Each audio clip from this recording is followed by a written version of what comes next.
আমরা চলে এসেছি ধামরাই সরকারি কলেজে। আর ধামরাই সরকারি কলেজে চলে আসার একমাত্র কারণ, এখানে এই কলেজেরই 10টা ডিপার্টমেন্ট মিলে বাংলার ঋতু বৈচিত্র্যের কথা তুলে ধরেছেন। এখানে আমরা অনেকের সাথে কথা বলবো। ভালো আছি। আমি এশা, আমি অনার্স চতুর্থ বর্ষের স্টুডেন্ট, সমাজকর্ম বিভাগ। আমাদের কলেজে আজকে দেয়ালিকা প্রতিযোগিতা হচ্ছে। তো আমাদের প্রতিযোগিতার থিমটা হচ্ছে বাংলাদেশের ঋতু বৈচিত্র্য। তো তারই পরিপ্রেক্ষিতে আমরা আজকে সমাজকর্ম বিভাগ থেকে এটা করেছি, একদম ক্লের মাধ্যমে, সম্পূর্ণটা আমাদের হাতে তৈরি। আমাদের প্রত্যেক বছরের মতো এবারও আমাদের দেয়ালিকা প্রতিযোগিতা চলছে।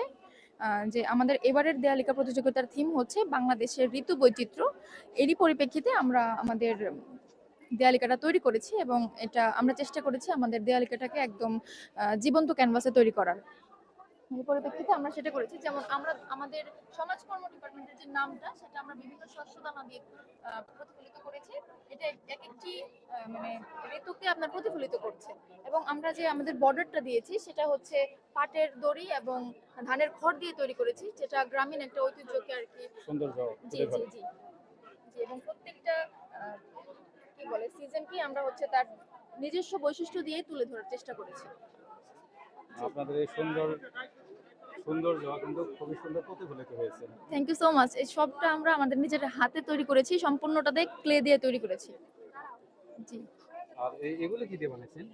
এগুলো সব ক্লে দিয়ে তৈরি করেছি আমরা, পিঠাপুলি থেকে সব। আমরা তো অনেকেই বুঝবো না। বাচ্চারা যে খেলে ছোট ক্লের প্যাকেট থাকে, সেগুলো দিয়ে তৈরি করেছি, সম্পূর্ণটাই নিজের হাতে তৈরি করা। এই বিষয়ে আর কিছু কি আপনার বলার আছে না? এবং আমরা যারা সম্পাদনায় ছিলাম তারা সবাই এক একটা করে কবিতাও লিখে দিয়েছি, যারা ছিলাম আর কি। জি, ধন্যবাদ।